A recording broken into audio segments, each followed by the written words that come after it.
लेती हूँ, अगर इजाजत मिले तो मैं ये आम ले जाऊंगी। रानी मौसी, मौसी आपके सिर से खून बह रहा है, मैं किसी बड़े पंछी को बुला लाती हूँ। सारी रात जंगल में तेज हवा चल रही थी और बारिश शुरू हो गई थी। पेड़ों के कच्चे आम नीचे गिर गए थे। रानी चिड़िया उड़ती हुई अपने घर जा रही थी। उसने देखा कि मिट्ठू तोते के आम के पेड़ के नीचे कच्चे आम पड़े हैं।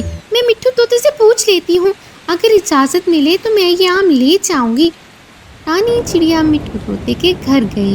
मिट्ठू भैया, रात की तेज हवा से आपके पेड़ के नीचे आम गिरे हुए हैं, क्या मैं ले जाऊं? रानी, तुम वो कच्चे आम लेकर क्या करोगी? मैं कच्चे आम का अचार बनाऊंगी, पूरा साल हमारे खाने के काम आएगा। रानी चिड़िया, वो आम मेरे किसी काम के नहीं, तुम लेकर जा सकती हो।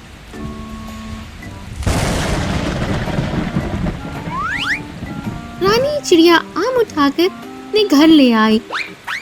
गुड़िया बेटी, मैं कच्चे आम लाई हूँ, हम अचार बनाएंगे। मम्मी, पर आपको अचार बनाना आता है क्या? गुड़िया बेटी, मैं आम काटती हूँ, आप अपनी टुनटुन मौसी को बुला लो, वो बहुत अच्छा अचार बनाती हैं। मम्मा, मैं अभी टुनटुन मौसी को बुला कर लाती हूँ, मुझे बारिश में उड़ने का बड़ा मजा आता है। रास्ते में गुड़िया अपनी सहेली मीना से मिली। मीना, मैं तुम्हें टुनटुन मौसी को लेने जा रही हूँ, तुम मेरे साथ चलोगी?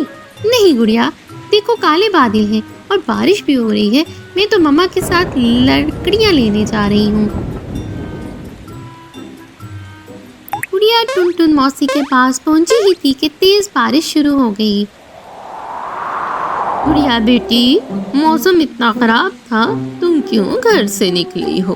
टुनटुन मौसी, मुझे कुछ नहीं होगा, आप मेरे साथ चलिए, मम्मा ने आपसे आम के अचार पूछ के बनाना है। गुड़िया बेटी, ऐसे मौसम में घर से बाहर निकलना समझदारी नहीं है।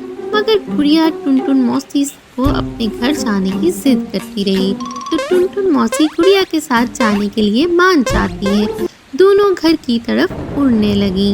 रास्ते में तेज बारिश और आंधी चल रही थी। एक बड़े पेड़ के नीचे टुनटुन मौसी और गुड़िया थक कर बैठ गए। गुड़िया बेटी, अब मुझसे नहीं उड़ा जा रहा, थोड़ा आराम करने दो। मौसी, मैं तो तेज बारिश में भी उड़ सकती हूँ।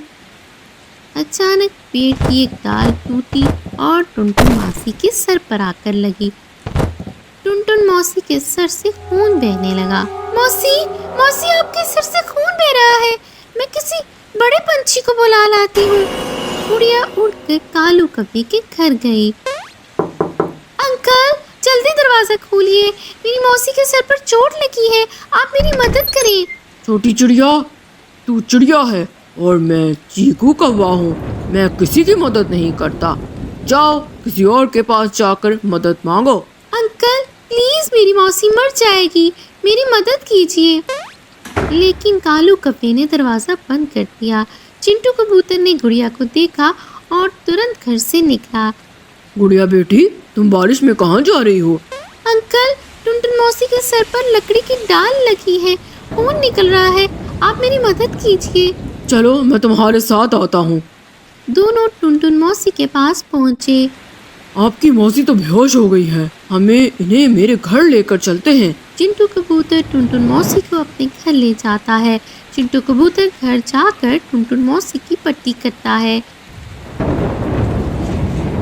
गुड़िया बेटी, आपकी मौसी को जो जख्म आया है वो गहरा है, इसका इलाज जड़ी बूटी से करना होगा, हमें जड़ी बूटी लेने के लिए पहाड़ पर जाना पड़ेगा। गुड़िया और चिंटू कबूतर पहाड़ों पर गए। उन्होंने वहां से जड़ी बूटी ली और घर आकर टुनटुन मौसी के सर पर लगाई। अब सब ठीक है, आपकी मौसी जल्द ही ठीक हो जाएंगी। थोड़ी ही देर बाद टुनटुन मौसी को होश आ जाता है। मौसी, आप ठीक हो गई हैं? हाँ बेटी, अब मैं ठीक हूँ, तुमने और चिंटू कबूतर ने मुझे बचा लिया। गुड़िया बेटी, चलो घर चलते हैं, तुम्हारी माँ हमारा इंतजार कर रही होगी। उन दोनों ने चिंटू कबूतर का शुक्रिया अदा किया और अपने घर चल पड़े। मौसी, आपको ये क्या हुआ? ये चोट आपको कैसे आई? हाँ रानी बेटी, अब तो मैं ठीक हूँ। गुड़िया बेटी माँ को सारी बात बता देती है। ठीक है मौसी, अब आप सो जाओ, रात हो गई है, सुबह उठकर हम अचार डालेंगे। ये मैं तो अपनी मौसी के साथ सोऊंगी। सुबह उठकर टुनटुन मौसी और रानी चिड़िया ने मिलकर अचार बनाया और बर्तन में डालकर संभाल लिया। रानी बेटा, अब ये अचार साल भर तुम्हारे खाने के काम आएगा। अब मैं अपने घर चलती हूँ। और वो अपने घर जाने के लिए उड़ जाती है।